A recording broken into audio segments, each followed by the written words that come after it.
Hi. Can I have a quick word? Listen, I don't think the car is hitting its performance targets right now. We really do have to find a lot of improvement. Take a look at the report and we'll talk about it later, okay? What's going on, guys? Aarava here, and welcome back to another episode of my F1 2017 Career Mode, episode number 34 today for the Singapore Grand Prix in Season 2, and we start things off with our engineer once again for the second time in I think 3 or 4 episodes now, coming to us with a bit of disappointment and just generally being a bit arsey with us about where the car is at the moment, like it's really my fault. I mean, we've gone for a plan, just be a bit patient, man. Like, I feel like I'm more patient than my damn engineer at this rate, in terms of we're just waiting for that engine upgrade that we've purchased to come in. We are working towards other upgrades. We just purchased the chassis upgrade last episode, so yeah, at the moment I feel like he just needs to get some more patience. But anyway, yeah, we're here at the Singapore Grand Prix, and if you did miss the last episode at the Italian one, be sure to go check that one out before you see this one. But we're heading straight into practice, and we'll see what we can do. Last time at the Singapore Grand Prix in Season 1, a bit of a mixed bag race for us, really. I mean, it was a decent enough result, but at times it felt like we didn't have too much pace around Singapore.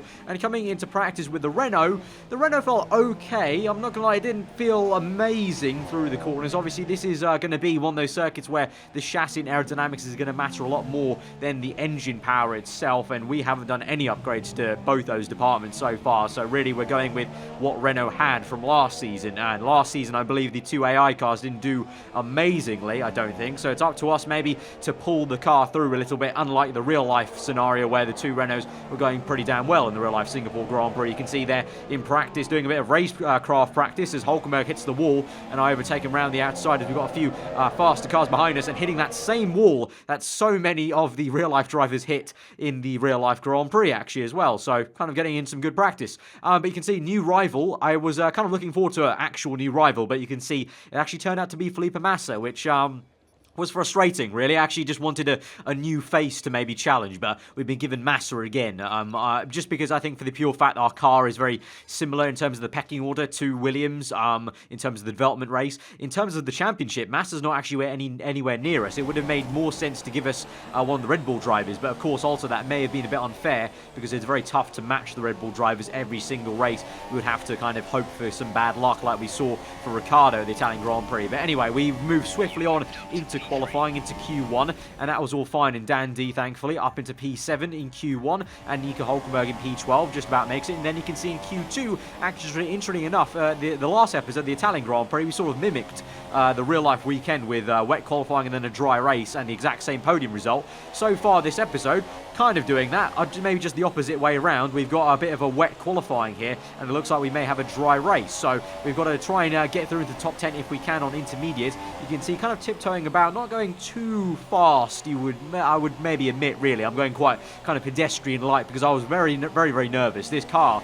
felt very, very on edge and like on tiptoes this entire lap on the intermediates, and wasn't a really nice car to drive, to be honest. So I think it's actually going to be maybe a struggle for us to get into the top 10 for the first time in a while, really, like, you know, on pure pace standards in the conditions being like they are. Through the final corner, sliding a little bit. We just about control it as we come across the line, and it's going to be P6 for now there, but of course plenty of people yet to make their actual first flying lap count. And then you can see by the time we get to the end of the session, unfortunately it is indeed out of Q2, myself and Nico, and it looks like there you can see both myself and Nico very close in terms of pace, and so that would just kind of alleviate to that's where the car is. And unfortunately, annoyingly, for the first time really this season so far, the Toro Rosso, my old car from Season 1, appears to be faring better around one of these circuits. Of course, you know, last season we did do pretty decently with the Toro Rosso overall, so no major surprise. Again, Romain Grosjean in the Haas, just like Season 1, has some sort of steroids here. Kicking off from the Singapore Grand Prix, does fantastic to get P6 there,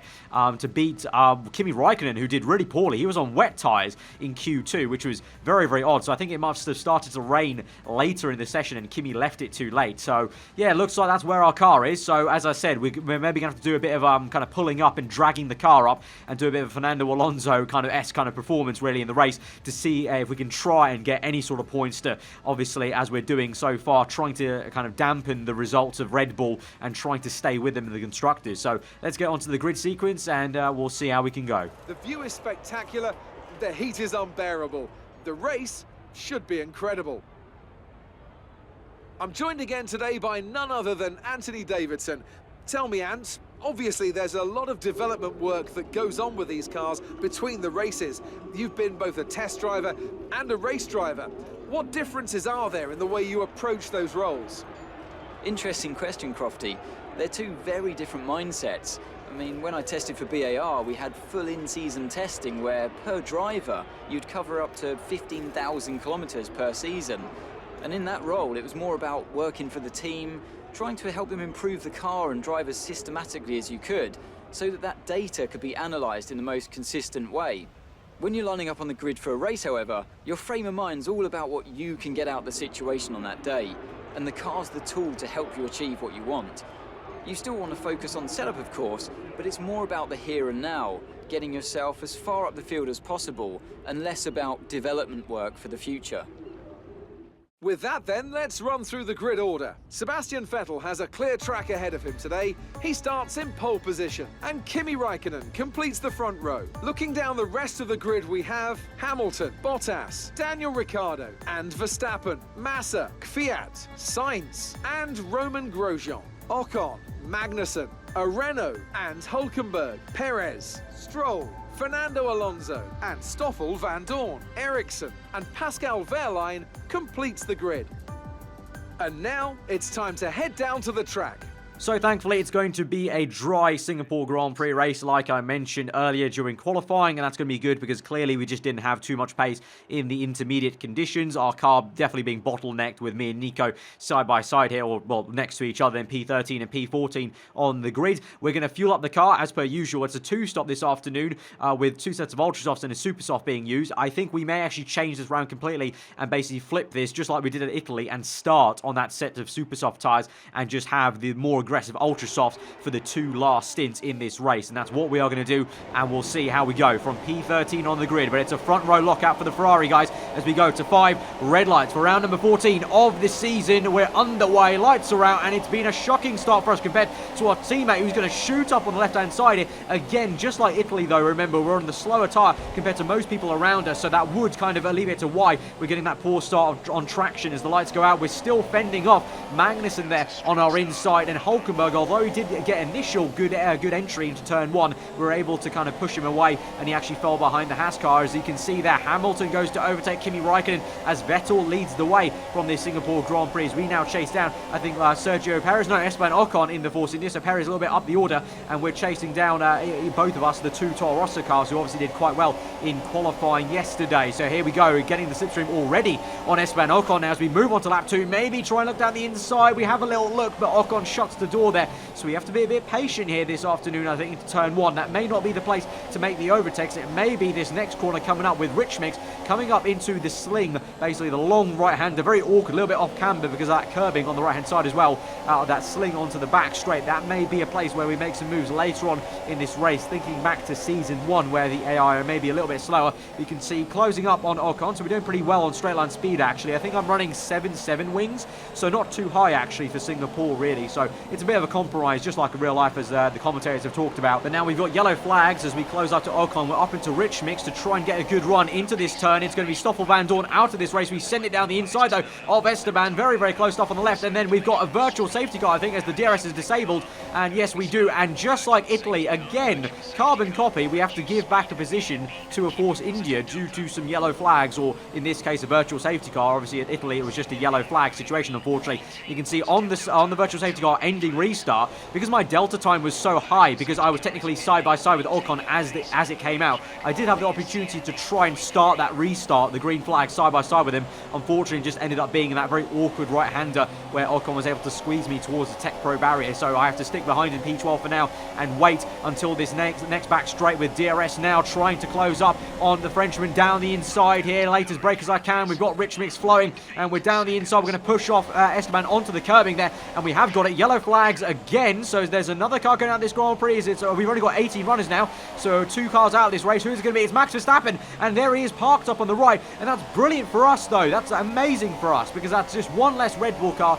we have to try and contend with this afternoon. I don't know if we can maybe do something on the strategy, maybe clever. We can maybe try and jump Ricciardo, but at least that's one Red Bull taken care of. So that's exactly what I've been talking about. You know, coming into these, the last stretch of this season, basically, the last 6 rounds, when the Red Bull cars get their reliability issues, we could capitalise as a team Renault if we're just keeping that points gap as close as we can. So now as we move on to lap 6, just going back to our race, concentrating onto the cars immediately around us, which is now Danica Fiat. You can see had a bit of a tank slapper in the last corner, but controlled it and we're fine. And now onto the start of lap 6, getting a lot of time through these first few corners, and now setting ourselves up now for the next corner potentially. Do I have a look down the inside? No, we get a little bit close and get right up to his gearbox. Not on rich mix yet. Now we will go to open the DRS and we'll have to squeeze through on the right hand side. It's going to be very, very close to the wall on the right hand side. Fiat just about gives us enough room there, but we've overtaken the first Toro Rosso of the afternoon, and hopefully we can get on the back of the second one, who's up ahead of Romain Grosjean, who's in P8. But not for too long now, that will be, as we move on to the end of lap 9. You'll see Grosjean comes into the pits, the same with Felipe Massa on the left hand side there. So we continue on, obviously on the super soft tyres, all of these guys, it looks like, on the ultra soft. So we're going a lot longer to about, I would say, maybe even lap 15, even more than that really, trying to stretch them out as much as we can. So Sainz comes in, and just unfortunately they all come in, and just like back in the Chinese Grand Prix round 2, I'm just left kind of a little bit frustrated that I can't overtake those guys. Definitely had some pace to catch up to Grosjean and Sainz, because obviously as their tyres wear out, my super softs become faster than their worn ultra softs, and I'm kind of just left having to overtake them on strategy. And definitely for me personally, I'd always try and overtake people on track rather than strategy, because, you know, you get a bit of excitement actually overtaking someone fair and square rather than just overtaking them on some maths based on when you're coming in on the lap time. We've got Sebastian Vettel now out of this Grand Prix, so that's another big hitter there. So that's the 2 cars now that will jump up effectively, because Vettel and Verstappen, you would say, would normally be ahead of us in the normal pecking order. So that's going to be 2 gifted positions, so that's absolutely great for us. And you can see now on lap 14, I don't need to do this, but I'm just holding up Raikkonen and Hamilton basically, because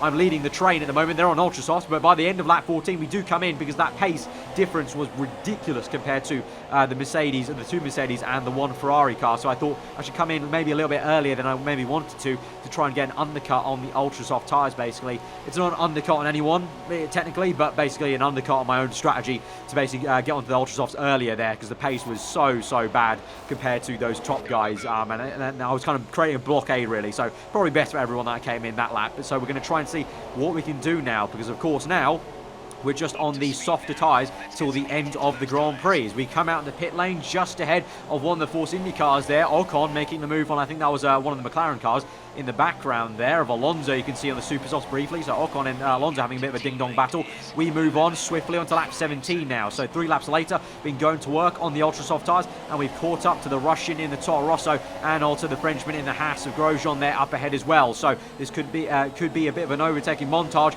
swiftly in the next few laps to try and get past both of these guys, and obviously re-overtake Fiat and try and overtake Grosjean finally fair and square on track. We've got rich mix, we're closing up, but we've just not got enough pace on the Toro Rosso to make a move down the inside there, and we have to wait until later into the lap actually, and we may make a bit of a cheeky move into the tunnel section, or bridge section I should say, maybe, as I'm right up the gearbox of Fiat. Maybe we can suss out a move down the inside here. We're going to go for it, a little bit of a lunge down the inside, lock up on the left tyre, so close, a little bit of a tap of the tyres I think, but we go side by side on the exit there, and who's going to have the bigger balls to maybe break later here around the outside? I'm going to be on the disadvantage to go around the outside, but we make it work just about there, leave Fiat enough room, go a little bit wide there on the outside of the white line, and we've made that move stick, and it's a very nice move actually to make it work. Pretty much the opposite of what Kevin Magnussen did in the real life Grand Prix, a very ballsy move down the inside he made in real life. We made one around the outside, and now speaking of the inside, just like we did previously on the rush in, we go down the inside of the Frenchman in the Haas to the inside of that back straight with DRS wide open,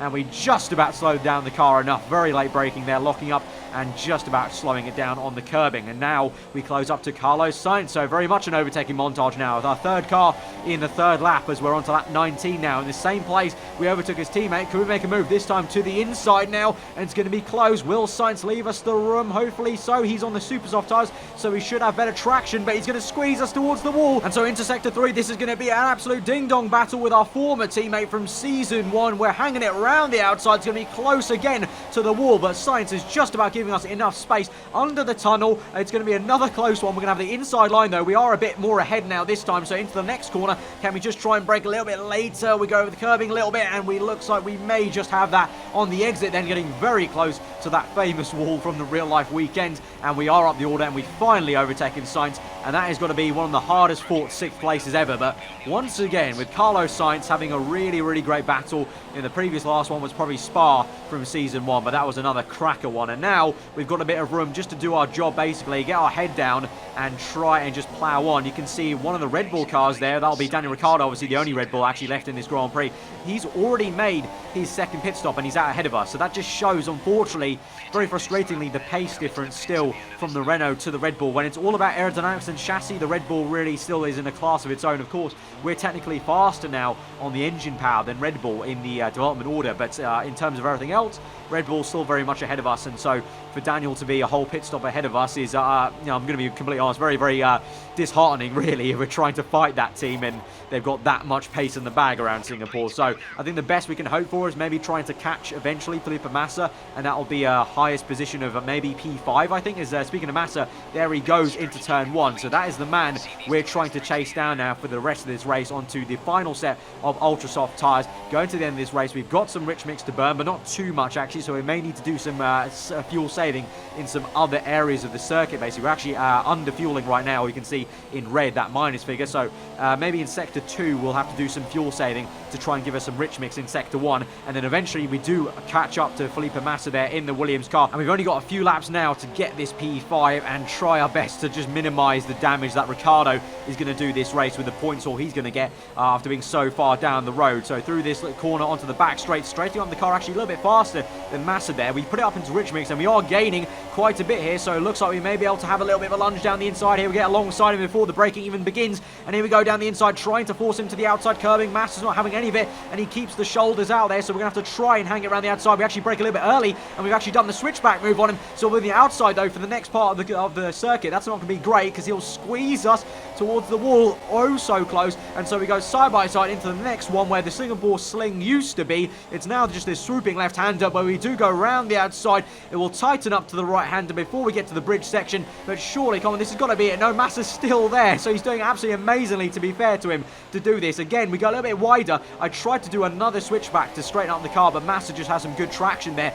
So Massa is really giving us a very good fight for P5 here. So I thought it was going to be a little bit easier than that because I'm all on ultra softs. He's on super soft tyres, of course, but he's going to put up more of a fight. So through the last corner now on that same lap, lap 27, we close up quite a bit here. Finally with DRS, can we do this? We pull to the left. Can we try and send it down the inside? It's going to be a bit of a late one. Go for it. A little bit of a huge lock-up on the left-hand side, actually, on a left-hand side tyre, and Massa stays ahead. So just like with Ocon previously in the race, we may have to be a bit patient now, but we're in lean mix to get the traction. Can we send it down the inside? We'll go for it, just trying to put Massa off a little bit. He gives us the room. We're going to have DRS down this back straight as we started off behind Massa on the activation point. We actually forget to put it into standard mixture because I'm so focused on trying to just overtake and maybe squeeze Massa a little bit and give us the room, and on the braking that we just don't put it up into standard, but we still got the speed then into the brake zone. We go around the outside. Massa tried his best to squeeze us towards the curbing just like we did on the previous lap, but doesn't work out for him, and we do brake very, very, very late into the next corner to make that move stick. And now we're still on lean mix actually, but now I can put it up into standard later in this race with only a few laps to go, and I can use that standard mixture and that fuel to get away from Massa, although there's no point really putting it up to Rich. There was no one else ahead of us. It's going to be the top 4 of the 2 Mercedes, 1 Ferrari and 1 Red Bull racing car. Unfortunately, that must mean that Ricciardo actually got a podium there. So we come home in P5, and unfortunately, really unfortunately, looks like Daniel Ricciardo has managed to get P3, which is very frustrating because obviously that's going to be 15 points for him. We're going to get in P5, we're going to get 10 points. So he's going to get a 5-point advantage to us. I don't believe Hulkenberg scored any points this afternoon, so frustrating. Just like I said, you know, clearly the Red Bull car, as much as we're trying to fight them, it's still clearly the faster car by quite some way. It's just because Red Bull have got very unlucky. They've got some reliability issues, and at some races we are faster because of the engine we've got in the back of our car compared to the Red Bull car in terms of the upgrades we've got. But you can see, still keeping it within like a 10-ish kind of bubble of points, so I can't be too disheartened. And the next race will be obviously the Malaysian Grand Prix, where we're hoping to get the first upgrade, which will be the chassis upgrade actually, and then the Japanese Grand Prix will be where we get our engine upgrade, and confirmation right there. So Hopefully from next race we'll see some improvements there and we can try maybe bring the points back towards Renault. Hopefully. But if you did enjoy the episode nonetheless, smash the like button. Bit of a fighting up the order kind of race. Enjoyable nonetheless. So let me know what you thought in the comments below. If you're around here, then do get subscribed for weekly Formula 1 content. I have been Aarava. Hope you enjoy the rest of your day, guys. And I'll see you guys next time. Goodbye.